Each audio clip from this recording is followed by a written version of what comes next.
ಅದನ್ನು ಅರ್ಥ ಮಾಡ್ಕೋಬೇಕು.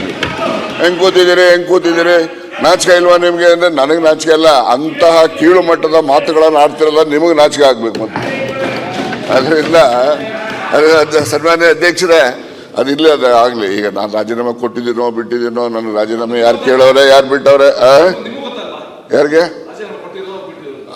ಈಗ ಅಧ್ಯಕ್ಷರೇ, ಮುಖ್ಯಮಂತ್ರಿಗಳು ಬಂದ ನಂತರ ಅವರು ಸ್ಟೇಟ್ಮೆಂಟ್ ಮಾಡ್ತಾರೆ ಅಂತೇಳಿ ನಮ್ಮ ಸಂಸದೀಯ ಸಚಿವರು ಹೇಳಿದ್ದಾರೆ. ಅದಕ್ಕೆ ಬದ್ಧನಾಗಿರ್ತೀನಿ.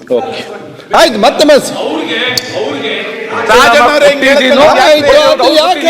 ಬಿಡಿ, ಅವ್ರಿಗೆ ಬಿಡಿ, ನೀವ್ ಹೇಳ್ದಾಗ ಹೇಳ್ಬೇಕು. ಯಾಕೆ ನೋಡಿ ಮತ್ತೆ ಕೇಳ್ಬೇಡಿ.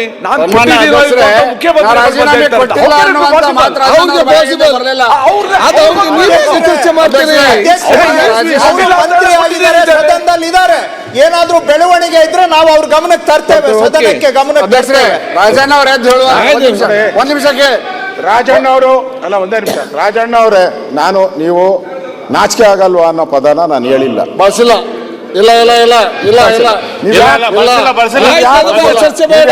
ಇಲ್ಲ ಅಂತ ಕೇಳಿದ್ದೀನಿ. ನೀವ್ ಯಾಕೆ ಮಂತ್ರಿ ಅಲ್ದವರು ಅಲ್ಲಿ ಕೂತ್ಕೊಂಬಾರ್ದು ಅನ್ನೋ ದೃಷ್ಟಿಯಿಂದ ಕೇಳಿದ್ದೀನಿ ಅಷ್ಟೇ. ನಾನು ಅದ್ ಬಿಟ್ಟು ಬೇರೆ ಅದೇನು ಹೇಳಿಲ್ಲ ನಾನು.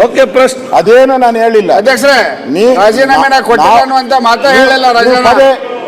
ನೀವು ಇನ್ನೊಂದು ಪದ ಹೇಳಿದ್ರಿ, ಲಾ ಮಿನಿಸ್ಟರ್ ಹೇಳಿದ್ರು ಮಾತಾಡಬಾರ್ದು ಅಂತ. ಹಂಗಾರೆ ಏನ್ ಕಟ್ಟಾಕಿದಾರ? ಇದೇನ್ ಡೆಮಾಕ್ರಸಿ ಪ್ಲೇಸ್ ಇದು? ಪ್ರಜಾಪ್ರಭುತ್ವನ? ಸತ್ಯ ಹೇಳಿ, ಏನಿದ್ರಲ್ಲ ಹೋಗುವಂತದ್ದು ಮುಗೀತ ಅಷ್ಟೇ. ಸತ್ಯ ಹೇಳಕ್ಕೆ